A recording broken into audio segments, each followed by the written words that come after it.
Hi friends, welcome back to our channel The Homemade Vibes. இன்னைக்கு நம்மளோட சேனல்ல ரொம்பவே டேஸ்டான மட்டன் கறி எப்படி ஈஸியா வீட்ல செய்யறதுன்னு தான் பார்க்க போறோம். இப்போ நம்ம டைரக்டாவே ரெசிபி பாத்திரலாம். இன்னைக்கு நான் இந்த ரெசிபிக்கு 1/4 கிலோக்கு கொஞ்சம் அதிகமா மட்டன் எடுத்துர்க்கேன். ஃபர்ஸ்ட் அதை வேக வச்சு எடுத்துக்கலாம். அதுக்கு ஒரு குக்கர்ல லைட்டா ஆயில் ஆட் பண்ணி அதுல வந்து 1 spoon ginger garlic paste add பண்ணிக்கிறேன். ஜிஞ்சர் கார்லிக் பேஸ்ட் வந்து நல்லா ஃப்ரை ஆகணும். அது ஃப்ரை ஆனதுக்கப்புறம் பார்த்தீங்கன்னா ஒரு கோல்டன் ப்ரௌன் கலர் வரும். ஸோ அதுக்கப்புறம் நம்ம எடுத்து வச்சுருக்கிற மட்டன் பீசஸ் வந்து அதில் ஆட் பண்ணி நல்லா மிக்ஸ் பண்ணி விட்டுக்கலாம். மட்டன் இந்த ஜிஞ்சர் கார்லிக் பேஸ்ட்டில் வந்து நல்லா கோட் ஆகிற அளவுக்கு மிக்ஸ் பண்ணி விட்டுருங்க. அதுக்கப்புறம் கொஞ்சம் நேரம் அப்படியே விட்டிங்கன்னா குக் ஆக ஆரம்பிக்கிறப்ப லைட்டாக மட்டன் வந்து தண்ணி விட ஸ்டார்ட் ஆகும். அப்போ அந்த டைமில் மஞ்சள் தூள் கொஞ்சமாக ஆட் பண்ணிவிட்டு மட்டனுக்கு தேவையான அளவுக்கு வந்து உப்பும் ஆட் பண்ணி நல்லா மிக்ஸ் பண்ணி விட்டுக்கோங்க. இப்போ இந்த உப்பு மஞ்சள் தூளோடு சேர்ந்து மட்டன் குக் ஆகிறப்ப அதுவே கொஞ்சம் தண்ணி விடும். ஸோ வாட்டர் ஆட் பண்ணுறதுக்கு முன்னாடி கொஞ்சம் நேரம் மட்டன் அப்படியே குக்காக விட்டுருங்க. அதுக்கப்புறமா நமக்கு மட்டன் முழுகிற அளவுக்கு தண்ணி ஊற்றி சும்மா 2 காஞ்ச மிளகா வந்து கிள்ளி போட்டு நீங்கள் ஒரு குக்கர் 2-3 விசில்ஸ் விட்டு எடுத்துக்கோங்க. விசில் கவுண்ட் வந்து உங்களோட குவான்டிட்டிக்கு தகுந்த மாதிரி நீங்கள் சேஞ்ச் பண்ணிக்கலாம். பட் மட்டன் வந்து நல்லா குக் ஆயிருக்கா அப்படிங்கிறத மட்டும் நீங்கள் செக் பண்ணிக்கோங்க. மட்டன் விசில் வரட்டும், நம்ம அதுக்குள்ளே மசாலா ரெடி பண்ணிக்கலாம். நான் இப்போ வந்து 1/4 கிலோ மட்டனுக்கு தேவையானதை தான் காமிச்சிருக்கேன். நான் உங்களுக்கு வந்து 1 kgக்கு என்ன ரேஷியோ அப்படிங்கிறது சொல்லிடுறேன். 1 கிலோ மட்டனுக்கு 3 டேபிள் ஸ்பூன் மல்லி, 1 டேபிள் ஸ்பூன் ஜீரகம், 1 டேபிள் ஸ்பூன் மிளகு, 1 டேபிள் ஸ்பூன் சோம்பு, அப்புறம் ஒரு விரல் நீளத்துக்கு பட்டை எடுத்துக்கோங்க. மிளகாய் வந்து உங்களோட காரத்துக்கு தகுந்த மாதிரி நீங்கள் எடுத்துக்கோங்க.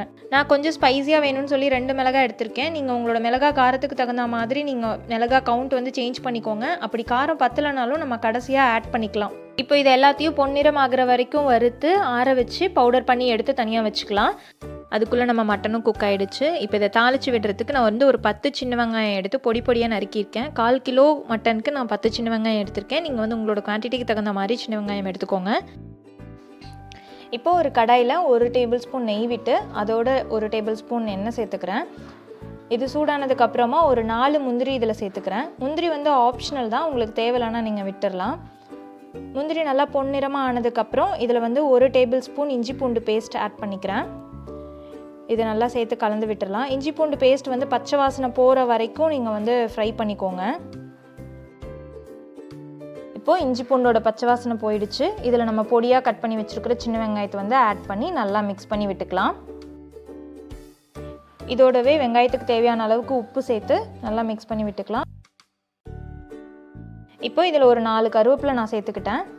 இதை நல்லா மிக்ஸ் பண்ணி வெங்காயம் வந்து ஹாஃப் குக் ஆனதுக்கப்புறமா நம்ம அரைச்சி வச்சுருக்கிற மசாலா இருக்குது இல்லைங்களா, ஸோ அதை வந்து ஆட் பண்ணி நல்லா வெங்காயத்தில் கோட் ஆகிற அளவுக்கு நல்லா மிக்ஸ் பண்ணி விட்டுக்கலாம். இப்போது இந்த வெங்காயம் வந்து நல்லா டீப் ஃப்ரை ஆகிற வரைக்கும் இந்த மசாலாவோடவே சேர்த்து நல்லா மிக்ஸ் பண்ணி விட்டுக்கோங்க. நல்லா ஃப்ரை ஆகட்டும் இது. இதுக்கப்புறமா நம்ம மட்டன் வேக வச்ச தண்ணி இருக்கும் பார்த்தீங்களா, அந்த தண்ணியை வந்து இதில் ஆட் பண்ணி கொஞ்சம் நல்லா கொதிக்கிற அளவுக்கு விட்டுருங்க. அந்த தண்ணி ஒரு கொதி வந்ததுக்கப்புறமா நம்ம வேக வச்சுருக்கிற மட்டன் இதோடு சேர்த்து நல்லா கலந்து விட்டுக்கலாம். இப்போ வந்து மட்டன் இந்த மசால் வெங்காயத்தோடு சேர்த்து நல்லா குக் ஆகும். ஸோ கொஞ்சம் நேரம் வந்து மூடி வச்சு வேக வச்சுக்கோங்க. இந்த டைமில் வந்து உங்களுக்கு உப்பு காரம் கம்மியாக இருக்குது அப்படின்னாலும் நீங்கள் ஆட் பண்ணிக்கலாம். கொஞ்சம் நேரம் மூடி வச்சு வேக வச்சு எடுத்துருக்கோம். இப்போ வந்து தண்ணி எல்லாமே கொஞ்சம் குறைஞ்சி கிரேவி கன்சிஸ்டன்சிக்கு வந்திருக்கு. உங்களுக்கு தண்ணி குறையலை அப்படின்னாலும் நீங்கள் ஓப்பன் பண்ணி கொஞ்சம் நேரம் வேக விட்டுருங்க. ஸோ அப்போ தண்ணி வந்து சுண்டி நமக்கு கொஞ்சம் கிரேவி கன்சிஸ்டன்சிக்கு வந்துடும். உங்களுக்கு கிரேவி கன்சிஸ்டன்சிக்கு வேணும் அப்படின்னா நீங்கள் இப்போவே வந்து ஸ்டவ் ஆஃப் பண்ணிக்கலாம்.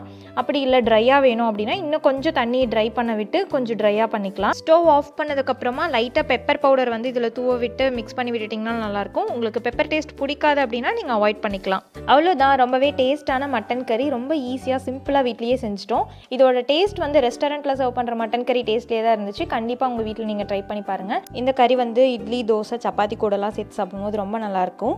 இந்த வீடியோ உங்களுக்கு பிடிச்சிருந்துச்சு அப்படின்னா கண்டிப்பாக லைக் பண்ணுங்கள். உங்கள் ஃப்ரெண்ட்ஸ் அண்ட் ஃபேமிலி மெம்பர்ஸ்க்கும் ஷேர் பண்ணுங்கள். இது வரைக்கும் நம்மளோட சேனலை சப்ஸ்கிரைப் பண்ணாமல் இருந்தீங்க அப்படின்னாலும் கீழே இருக்கிற ரெட் கலர் சப்ஸ்கிரைப் பட்டனை கிளிக் பண்ணி பக்கத்தில் இருக்க பெல் ஐக்கானை கிளிக் பண்ணுங்கள். தேங்க்ஸ் ஃபார் வாட்சிங்.